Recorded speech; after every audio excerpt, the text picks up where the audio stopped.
Hey guys, welcome to She Knows Arsenal. My name is Jessica and I'm your host, and you can follow me on Twitter at It's Jessinho. It's here. It's here, guys. We knew it was coming. We knew when we saw the kind of how things were shaping up in the Europa League that it would be very likely that we would meet up with our old coach Unai Emery, and it's really just manifested itself in that way. And I think this is as nervous as I am for the game, obviously because of what's riding on it. I'm so ready to shift my eyes and my everything over to this game and kind of away from takeover talks and all that kind of stuff. And this is a really important game for the team, for Arteta, for everybody, because this is a really good chance for us to get into Champions League. And after the last week of basically buying our way into some silly, nonsensical league, this is a real chance to get ourselves back where we want to be. So, I'm very excited to see kind of what happens. I'm nervous, but I'm excited. And, so we're going to talk about Unai Emery's Villareal, what it looks like. We know firsthand what life under Unai Emery can be like, but I think we can all kind of maybe understand and give him a little bit of grace on that, because coming to Arsenal after such an iconic manager left was going to be difficult for anybody who didn't win every single game, every single trophy, every single everything, because you're constantly being, compared to Arsene. And the executive branch that was above him was not right. So I view Unai Emery as one of the problems. But during his tenure, I honestly think that everything was just too confusing and nothing was really going our way. We had Raul and Ivan Gazidis left, and it was just very confusing time. So, I do give him a little bit of grace for that, but nevertheless, I want us to stomp him out. Okay, let's not get it twisted. I want to beat him. I want to beat him well. So to talk about Villarreal and what they're like under Unai Emery, I have Alex, the Euro expert. So let me go ahead and bring him in. Hey, Alex, how are you? I'm doing good, thank you. I was enjoying your intro there.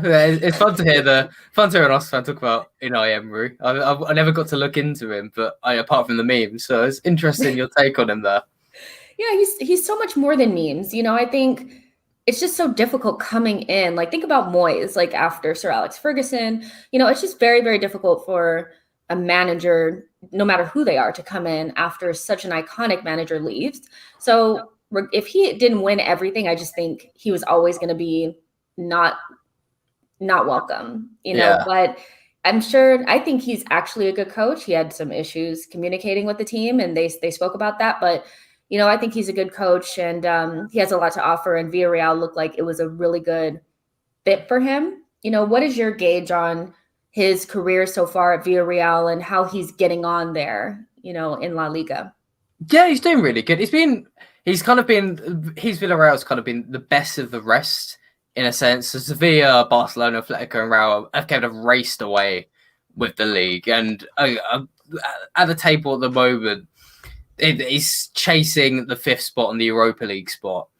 But he's been generally well received. I will say there is a little bit of a debate with Villarreal because a lot of their success is down to really a couple of players, and that's a couple you might have heard of: Danny Parejo, formerly of Valencia, and Gerard Moreno, who is the man. I think we'll talk a lot about him. He's been the guy this season, and it's definitely the person Arsenal need to watch out for. Genuinely one of the best strikers in Europe this season. That's really interesting. So you're okay. So how has he been tactically? Under Unai Emery, for us, it just seemed like the tactics were everywhere, and I don't know if it was because of the communication, they weren't getting it. But what is your sense of Unai Emery's tactical, ideas for Villarreal? Do you anticipate them like being more of a defensive pragmatic, or what kind of team are they under Unai? So they've been a bit more consistent. They've kind of been more consistently based in a 4-4-2. So at least he's found consistency, like you said, at Arsenal, kind of, I guess it's a bit more mishmashy and confusing. But the team is mainly built off quite older Spanish players. So it's very cohesive. I think Samuel Chukwueze is really the only player who generally plays often, who's not Spanish. And he's one of the only players as well who's below the age of 26. They're all in their early 30s or late 30s. And generally, it kind of depends more on the opposition, but he's shown he's shown that he likes consistently at least attacking fullbacks. The fullbacks tend to chip in. That would be making sure I get the names right, because the pronunciation of one of them, Alfonso Pedraza and Mario Gaspar. Even though they're quite defensively solid, they tend to push up a bit. And depending on the game, like I said, his setup will shift at times. So recently, against Levante, he kind of had him playing a bit more of a diamond midfield, whereas other times they've been a bit more flat. But I think the one big thing in attacking wise is something to watch out for. Villarreal are really good at stretching the pitch, and they're really good at creating like a 5-on-4 situation. When you tend to have 4 defenders, they're really good at getting 5 attackers up. Something that Arteta's kind of spoken about quite a bit. Really good at getting 5 attackers up the pitch and stretching the defense and causing a lot of issues there. And like I said, Moreno is also key. We'll get onto him a lot more in a minute, but he's someone who can poach in the penalty box, but also really good at dropping deep and linking play and putting balls in behind. That's interesting. Yeah, so I mean, it sounds like an Unai Emery team to me, and they do seem pretty consistent. I'm looking at their numbers right now, and they have 50 goals for, which is pretty consistent with the teams in and around them. They're not scoring way more or anything like that. But what kind of stands out to me a little bit is the 38 goals against. So all the teams pretty much above them have less than that. But it seems like maybe there's a little bit of, I don't know. Are they defensively sound or no? I'm trying to look at it and figure it out. I can feel that in a little bit. So the defense isn't too bad. Like the back 4, I'm talking here, because we'll get onto the goalkeeper in a minute. The back 4, like I said, Gaspar Pedraza, Raul Albiol, still playing, 35 years old, and a young centre-back called Pau Torres, he's 24. He's been hyped a lot this season, for a couple of seasons now, a Spanish centre-back who's been talked to go quite high. He's doing good this season, but the 38 goals, well pointed out, a lot of that is down to Sergio Asensio, their goalkeeper. Looking at the deep statistics, so if we touch on, we're not going to go too deep into it, I imagine, but expected goals, measuring the quality of chance against them, and how many goals he's let in. Asensio, by the stats, is the 35th worst goalkeeper in La Liga. He's not Kepa levels, and he's not Pau Lopez levels for Roma, but he's not great. It's fair to say. I think he should have. He's letting 3 more goals than he should have. He's only making about a save a game. So a lot of the defensive issues have come down to him. So it's less about the defensive shape, because they've generally been pretty good at the back, and they're not really caught out on counters often, but it's more about their goalkeeper, someone to take advantage of. So definitely in this game, I'm expecting goals. Okay, so that's good to know. So I think against Slavia Prague, their goalkeeper was kind of like something to look out for. You could tell we were taking shots from pretty far. That's not something that we usually do. And I think that Arteta may have told the team that goalkeeper is not very good. So if you're saying that maybe it's not about the defensive structure, it's about the goalkeeper, and maybe that he has lapses or he's just not all that great, then I would expect us to try to take advantage of that. But I'm looking, at the lineup that they put up, pretty much against Barcelona, which is probably as good as they could probably do, right? This is probably what they view as the best. They played in a 4-4-2, which is not that surprising to me, but Chukwueze is not somebody that starts all the time. But I imagine that this might be something that Unai Emery looks at to maybe use against Granit Xhaka if he sees him at left back. Do you think that might be a correct assumption? Potentially, yeah. You're right to say, because Chukwueze is the player that's generally the most exciting guy in this Villarreal side. So he's a Nigerian who's 23 years old, and he's only got about 6 goals and assists this season. So, and he hasn't started too often. You're right to say that he kind of comes off the bench often, but he's got into form a lot more recently. He was really good in the last Europa League tie against Zagreb in both ties, and he's someone who's got a lot of. Typically he's got a lot of speed, but he's a lot more than that. He's really good at cutting inside, and he's good at making forward runs, and he gets into good positions. So I think with Xhaka starting at left back, Chukwueze, I think you're right in saying that Emery will probably use him to target Xhaka, especially since his first legs at Villarreal. So I think that is something worth pointing out there, that Chukwueze will probably be a useful weapon for Emery. Yeah, I'm sure Emery's watching tons and tons of tape. He's very, I don't know, tape forward. He loves watching video and all that kind of stuff and reviewing it. So if he did get a chance to look at us versus Everton, I'm sure that he would view Xhaka as a red flag or somebody to try to take advantage of. And we know that Xhaka plays more like a left-sided center back, so I would imagine that if Chukwueze's out there, we would need somebody with pace to help Xhaka, or we just need to disband the whole Xhaka left back thing altogether because it didn't work against Everton, but I can see it becoming an issue moving forward. And Leno is also has been shaky lately as well. So I wouldn't be surprised if they were, putting out a couple of shots from range to see what Leno's all about during that game. But let's talk a little bit about, you want to talk about Moreno and Paco Alcacer, what kind of relationship do they have as a two? Usually when you play as a two, you have some sort of relationship. Somebody's playing off of somebody else. Is that the type of relationship that they have? And how dangerous is that partnership? That's a good question. I think it's not so much as a direct partnership, but you're definitely right to say that Alcacer, he plays more off Moreno. Alcacer, in all his time as a striker at Dortmund as well, really good poacher. He gets into brilliant positions. That's what every team buys him for. If you're good at creating chances, he'll be on the end of it. Moreno is the one that teams are watching out for at the moment. He's one causing havoc. So just to reel off, he's got over 20 goals and 5 assists in La Liga this season in just over 20 games. 21 games, 26 games, sorry. And also he's got 6 goals in the Europa League. And what's weird about him, which you don't often see as a striker, because you kind of see in the underlying stuff, strikers getting lots of shots off per game. Like you think of Harry Kane. He's more, you might think of him putting balls in behind and he's just getting lots of shots off. Moreno's getting lots of shots a game. He's putting the good balls in behind and he's also taking people on. He's completing the third most dribbles in the Villareal squad. So he's very all-rounded.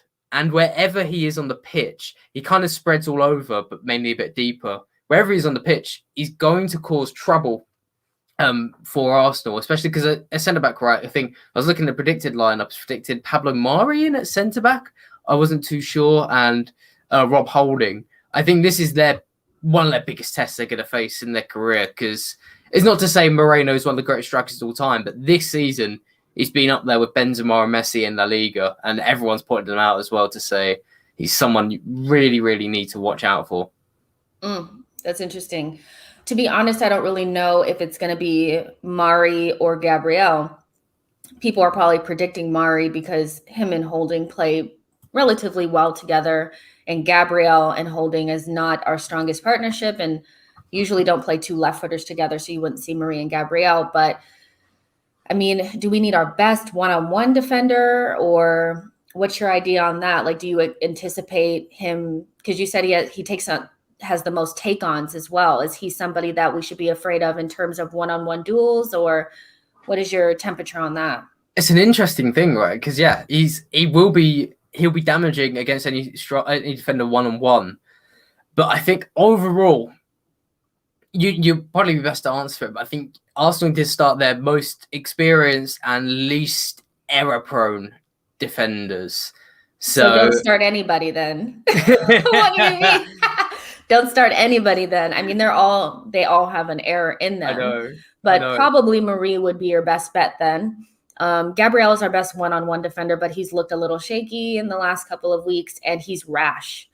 So my biggest fear is that he'll get overly excited and try to be more physical with Moreno and maybe get an early yellow or something like that. And that's just not what you really want, especially if you're playing against a player that's in really good form. They'll sense that little bit of nervousness and then take advantage, So maybe you would start Marie and Holding, but to be honest, it really doesn't matter because our best center back pairing is Luis and Gabriel, and we can't put those two together.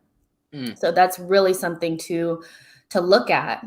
And their midfield partnerships, I'm not sure. I'm not very well versed in it, or I'm not very knowledgeable of it. They have, Capu, which is a blast from the past. Wow. Etienne Capu. Interesting there. Danny Parejo. I thought, just a side note, I thought it was really sad seeing when he got got moved from Valencia to Villareal. They're obviously like really big rivals, but also he was the captain of Valencia, and seeing him cry was like devastating. So, but it's go ahead. It was like one of the weirdest signings, right? He was like holding the shirt and he just couldn't have looked less happy to be there. But it's not affected his performance this season. He's been very good, Dani Parejo. He's got 3 goals and 3 assists. He does take set pieces, but besides Moreno, he's probably been the best player. So he's someone who could control the game well, and he's so experienced. He's not full of energy necessarily, but defensively and attacking wise, he gets into great positions. He's like the opposite of an Arsenal centre-back. He's not error-prone. He's someone who's extremely reliable. And even at the age of 32, he's played 29 games this season. And yeah, I think he's someone to watch out for midfield, particularly running the game. And Chelsea fans will know about it as well. The fact that he's very dangerous on set pieces and free kicks. I was just checking now to see if he has. I don't think he's got a free kick goal yet this season, but at Valencia, it was something he did quite regularly. So Dani Parejo, yeah, he's the main one to watch out for. Manny Trigueros is the guy next to him. Who, forgive, because I want to keep making sure those are completely spot on. Trigueros, he's, I think, a bit more of the defensive pair of the midfield, right? Whereas Parejo, like I said, all-rounder, Trigueros is providing a bit more energy. But the midfield partnership necessarily, it's kind of mixed and matched because I think Coquelin is played in the two, and like you said, Etienne Capoue. So it's going to be Parejo. It's just a matter of who's going to be in there with him. Yes, exactly. Is that pretty much it? Okay. Well, yeah. I think Coquelin was rested against Barcelona or something like that. So we may be looking at that, maybe some sort of mind tricks or something like that, because, Coquelin used to play for Arsenal. So maybe he'll look to play him in there. But, who would you say that we need to use in our midfield in order to combat what they have? We have Granit Xhaka, who could play at left back, but maybe could come back into the midfield. Dani Ceballos, this may be a game for him. I don't anticipate Villarreal having a very athletic midfield, so maybe he would be okay in there, even though he's a little bit slower. Thomas Partey and El Neni, who would you think we would need to go with as maybe our pivot, our double pivot? I think you do want to go with more energy necessarily, because despite Parejo being quite dangerous attacking wise, he's not like a Smith Rowe or someone. He's not going to bomb up the pitch necessarily. So I think you can afford to go maybe a Ceballos and Partey to give a lot of energy. I think the one thing Arsenal should be looking for is take-ons, because the Villarreal defenders, they're not great. There's one thing as well. They're in La Liga, they're quite low for tackling dribblers. So they're basically the worst, one of the worst teams taking on the best dribblers and the best wingers. So I think what Arsenal need to look at is a lot of players who are going to go 1v1 rather than the best passers. So definitely Saka, because he's great at taking players one-on-one. The striker issues are a bit more different. We'll get onto that in a minute. But yeah, midfield, maybe I'd say, I was just checking the injuries actually. Was it you've got Odegaard and Smith Rowe fit?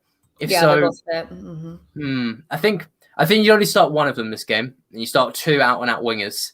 So probably Odegaard in, and like I said, Saka maybe. Yeah, that's what I was thinking, because the other options on the wings, I know sometimes Arsenal play Smith Rowe on the wing.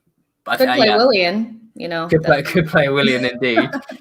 But yeah, I think Pepe and Saka, best options on the wing. They're best players who going to go 1v1 at the fullbacks and take them down. Yeah, I'm looking right here at the last lineup that they put out there against Barcelona, and Foyth is somebody that I could have sworn wasn't he at Tottenham. Yeah. I didn't think he was all that great. I actually thought he was a center back. So I'm not sure. He is. So that's something interesting to point out, because usually it's been Mario Gaspar, but Juan Foyth played at right back recently, and Juan Foyth, in the errors I've seen, it's a mixed match of words there, because in the highlights I've seen, there's been a few errors. Juan Foyth, if he starts at right back, I think that's handing Arsenal a big gift, because I think he's someone they can definitely target. Which is a shame, because he was at Tottenham and he was looking promising for a while. But if he starts at right back, I think the Arsenal player on the left wing is going to have a lot of fun. I'm guessing that'd probably be Pepe. Although I know Arteta mixing matches up, but yeah, I think, like I said, if he starts at right back, Arsenal left wing is going to have a lot of fun against him. That's interesting. I would think, yeah, if he's out there, then either Pepe or Emile Smith-Rowe could probably do something with him, because if he's more a center back, then he's not going to want to be one-on-one. So we need to get players that can kind of push it past him and run, take him on one-on-one. So that would be a good option. And then I'm seeing Moreno. Is this the Moreno from back in the day at Liverpool? Not sure if he's going to play. If he's going to play, he was never an amazing player to me. So I would think that Saka would be able to take care of him. But you talked about Pau Torres. Who is his center back pair? Like his center back pair, is it this Albiol person? Yeah, Raul Albiol. He's providing the experience next to Pau Torres. He's kind of giving a bit more energy.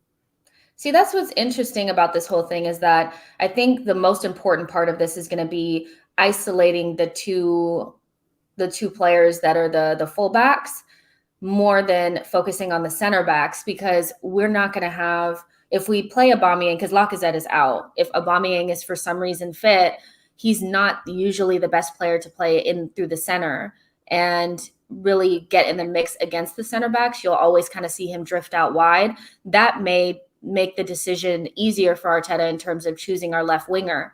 If Aubameyang plays through the middle, Pepe won't play.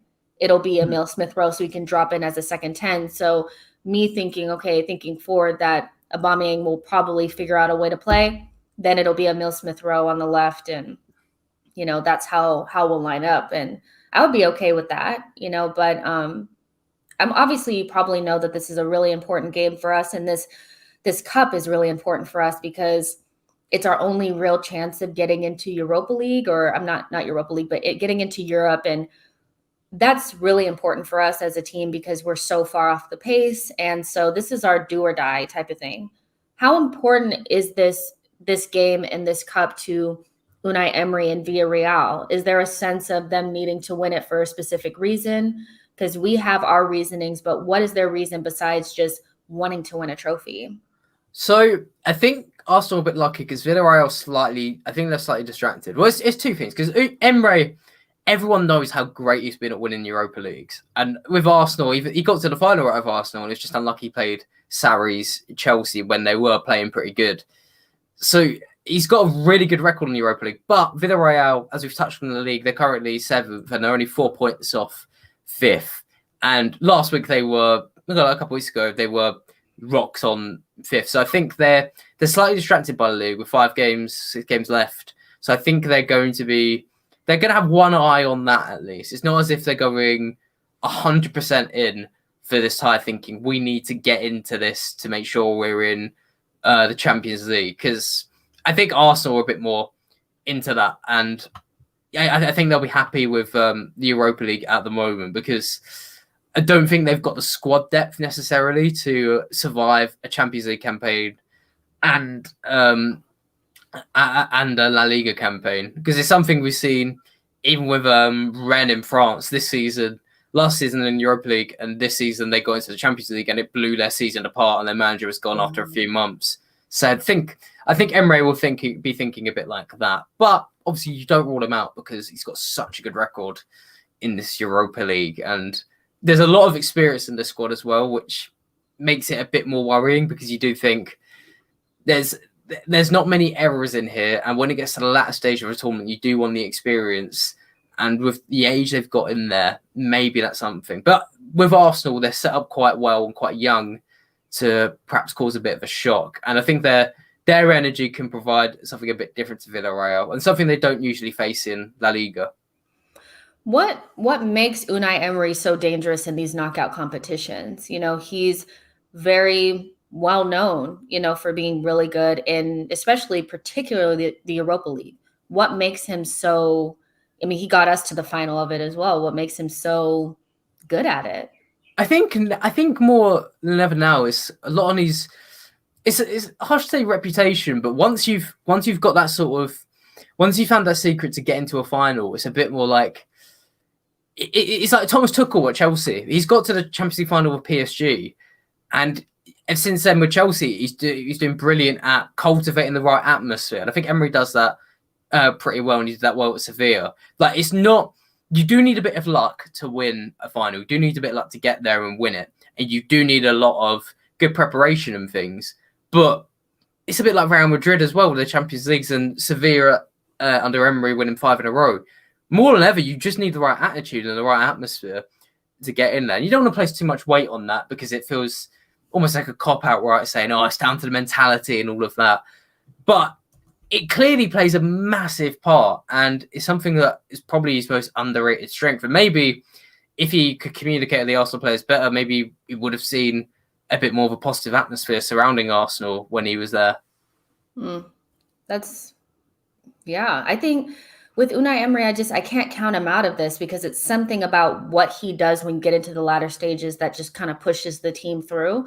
Because we got to the final and that team was not good. It wasn't that great, and he was able to push them through. So there's definitely something there, and something, for the Arsenal fans to kind of make sure that understand is that Villarreal is not like Slavia Prague and Olympiacos and the teams that we played up into this point. They're definitely at least another level or two above them. So it's going to be a better matchup, if that makes sense, because we were supposed to go through for those. I think it's a lot closer now than those last legs. So I'm interested to see how the team reacts to not being necessarily a team that should go through, but a team that has to force their way through because the other team is not even, but really, really decent competition. Would you kind of, if you had to look at the two teams, who would you think is, in your mind, is the one that should go through? Or do you think it's more of a toss-up? I think I'd say Arsenal should be going for. I think they're the favourites going into this, and Villarreal are definitely more of the underdogs, because Villarreal, Gerard Moreno's generally, and Danny Pro is very good, but Moreno's the only player I think would definitely get into the Arsenal team, on paper at least. And while their players are quite reliable, they're not, like we said, they're not very error prone. They kind of do their jobs well. They're very experienced. They haven't got that star power besides Moreno. And Chukwueze is doing very good, but he's still very raw. And Arsenal have definitely got the better resources, and I think the deeper squad as well going into this, despite the injuries. Maybe defence are lacking a little bit. But yeah, I'd be putting the weight on Arsenal for this game. I think they've got what it takes quite clearly. And I think if Villarreal were to go through, if Villarreal were to score, they're not going to be able to hold possession. Arsenal will be tanking on them. So I reckon Arsenal are going to hold the ball this game, and Villarreal are going to have to be under siege for a lot of it. And if they do get through, I think it'll be much more of luck than doing anything super clever or anything world class.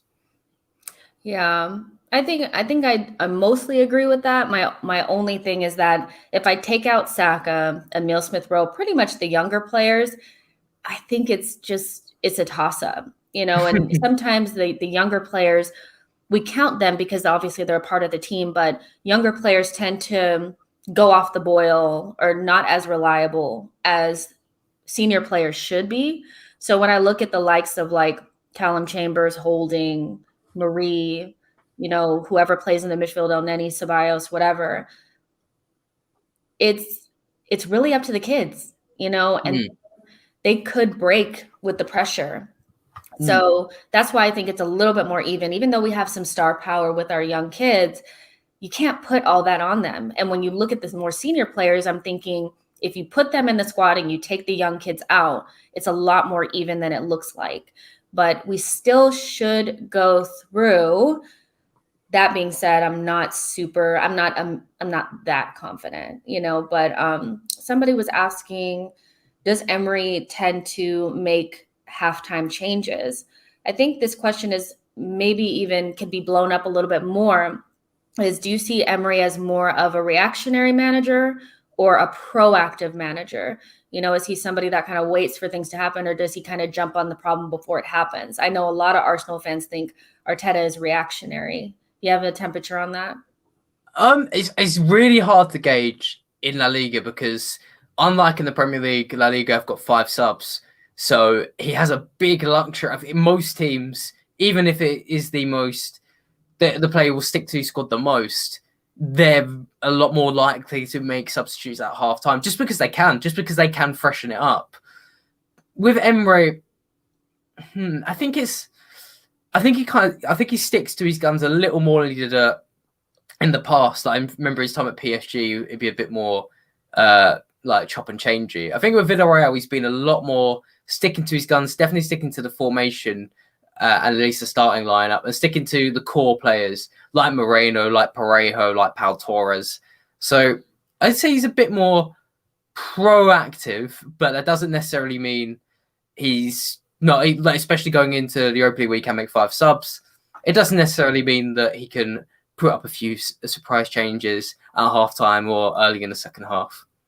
Yeah, that's one of my biggest criticisms of Arteta. Is I think he has to get, until you have the kind of squad that can beat almost anybody, I think you have to be more proactive. You can't trust that it's just plan A is going to work out.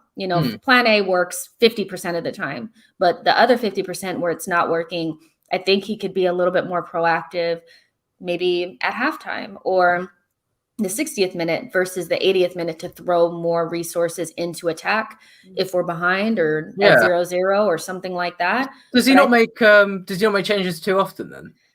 He really doesn't. He's not big on but for me, I feel like it's more of, instead of, I'm going to make these see if these players can work it out, I think it's more of the type of manager, because Arsene was kind of like this, where I know this is the right way to set up, so I'm just going to continue to do it. And I know most managers have an ego, but I think what comes with, Arteta's kind of like, I need the players to understand that this is the way that we're going to win. So we're going to do it. And I'm not just going to change everything that I'm doing every single game when it's not working. It might be something else, just because I watched Frank Lampard's time at Chelsea very closely. And the big thing I hated watching him was that they'd be losing 2-0 at half time and you wouldn't see him make a change to the 85th minute. So maybe it's part of this sort of, it's a small sample size, but maybe it's a part of having a lack of experience. And maybe these managers haven't quite got the self-confidence yet to go, or the vision yet to say, okay, we're making this change at this time and it will make the difference now. Maybe it's something to do with that. Yeah, for sure. And I see some questions. Some of these are like, okay, so I know you want me to cover the breaking news about KSE saying that they have no intentions of selling. I'll definitely get there. We have to, again, at the beginning of this, I kind of said that I am so tired of talking about the breakaway league and being sold and all this kind of stuff. So I'll definitely cover it probably tomorrow morning. But right now, I think we really need to focus on this game against Villarreal, because that's real, and selling Arsenal was not real at all, so I will get to it, but just not on the stream. But somebody was asking about, do you think that we should play a back 3, or do you think that the back 4 is fine against Unai Emery? I would imagine changing to a back 3 would be a little, maybe not the best thing to do. That's an interesting thing, just because it goes. There's something that reminds me of something that Carlo Ancelotti once said, actually, where I think I might be getting it slightly wrong, but when you're playing 2 up top, it's smarter to change to a back 3 because you can deal with both strikers well. And with Paco Alcácer, we touched a lot on Moreno, but when Moreno's getting a lot of the attention now because it's getting into the good positions, and he's got 5 goals and 4 assists this season and 6 in the Europa League as well, which is really good. Having a back 3, having an extra body in the box, that might be something that could be worth trying, especially since this game's the away leg and you don't want to go into at home losing. So perhaps that is an interesting question. Maybe that is something that could be used, because it might be a bit smarter to use it. And I think that's a smart point, actually, there. Oh, you're muted. So most of the time when we play with a back 4, it ends up shifting into a back 3, depending on who's back there. So if you're thinking about it from, okay, well, maybe we play Callum Chambers releases himself from the back 4 and becomes a regular fullback. but Xhaka, Marie, and Holding play as a back three anyway. It may be something like that. Usually that's what it is. I think we play back four / back three almost every single game, but that's a really good point. I think it just depends on who he plays at fullback and what their role looks like, in offense and defense. But these are two really good questions, and then we'll end on these. But Yo-Yo asked, if Arteta was sacked at the end of the season, which La Liga club, if any, would he most likely be a shortlist for? I mean, it's obvious, right? Isn't it Barcelona, or what is it? Oh, Barcelona. I tell you what, but the thing is, I don't know, because I think he might be shortlisted for Barcelona, but I wouldn't back him to go there.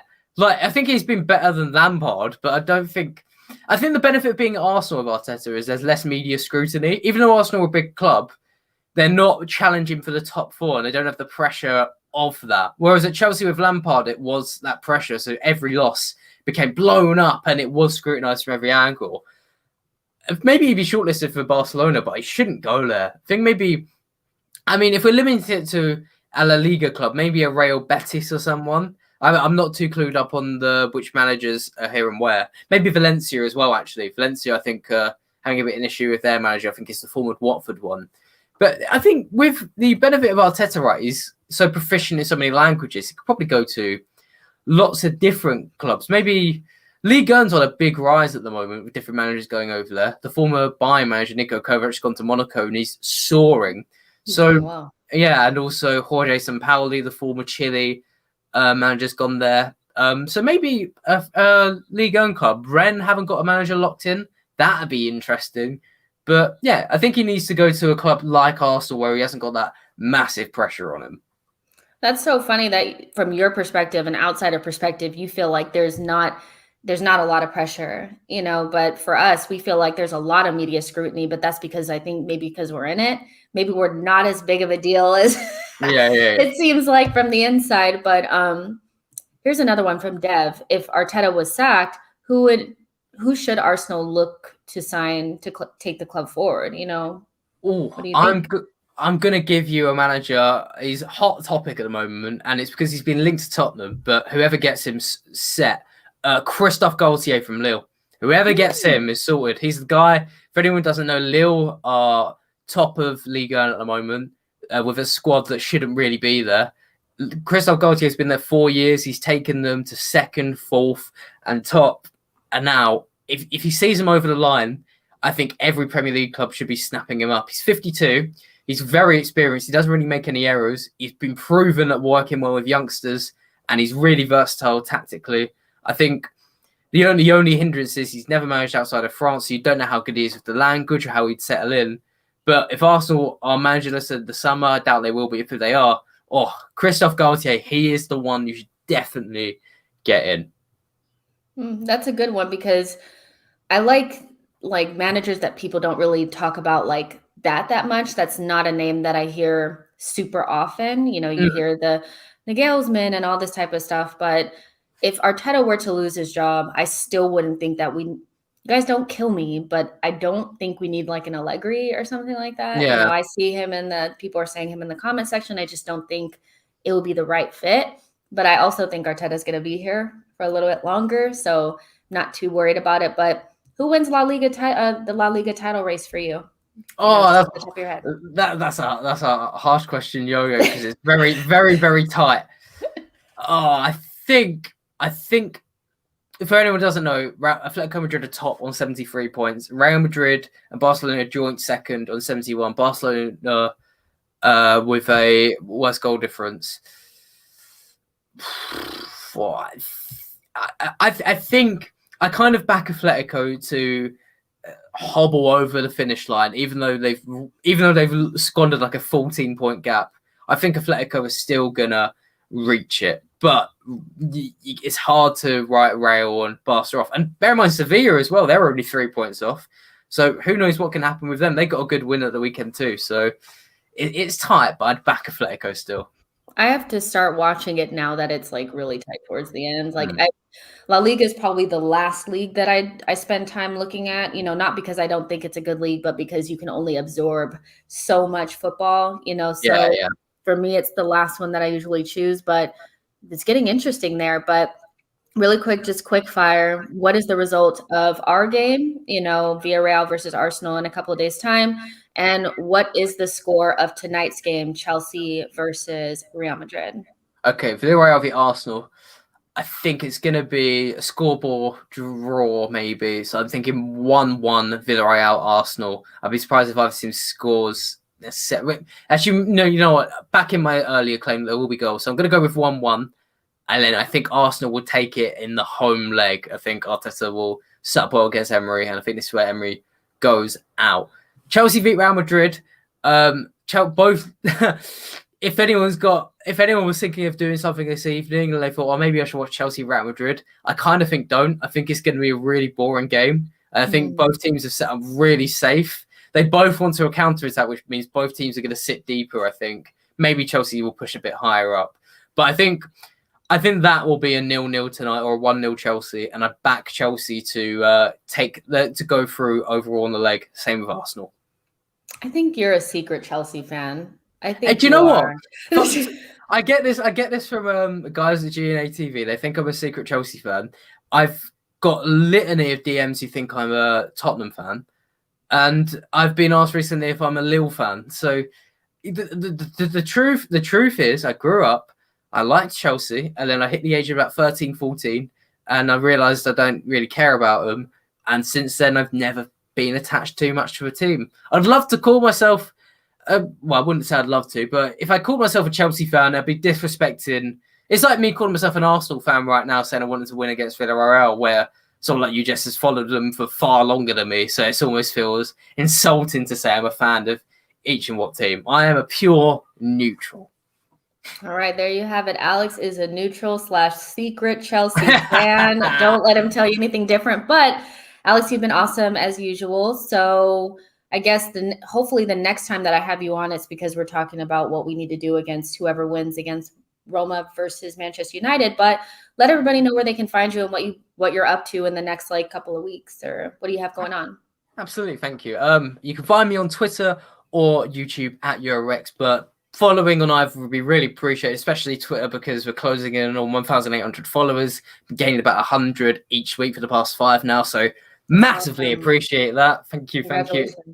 And you can expect I'm coming up with a few things in the pipeline, so keep an eye out for some interesting new player profiles and things like that. But really appreciate the support, guys, and I love the people also in the comments who compare me to Ed Sheeran. That is very appreciated too. Oh my gosh, I saw that and I was like, that's interesting. But yeah, you guys make sure you follow Alex in a social media and make sure that you are absorbing his content. He's really, really good. He knows about European football and most teams, which is really difficult to have comprehensive knowledge of multiple teams. It's very difficult. It's hard. Awesome. But yeah, Alex, I'll talk to you soon. Okay. Brilliant. Take care. Bye. All right, you guys. So I hope you guys enjoyed that. Again, like I said, I will cover, the statement from KSE at some point. But I really wanted to focus on our game against Villarreal because it's super important. We need to back the team, and this is we need to get behind the team. And the talks of the takeover, it never really seemed like it was going to come to fruition anyway. So for me, I'm just focusing on the team, and that's mostly it. But we will talk about that tomorrow, unless there's some other news that comes up as well. And I'll also be doing a stream, just kind of like an instant reaction to the Chelsea. What is it? The Chelsea Real Madrid game. So look out for that. And I'll talk to you guys in the next one. Bye, guys. Well, I never have the thing up. Sorry.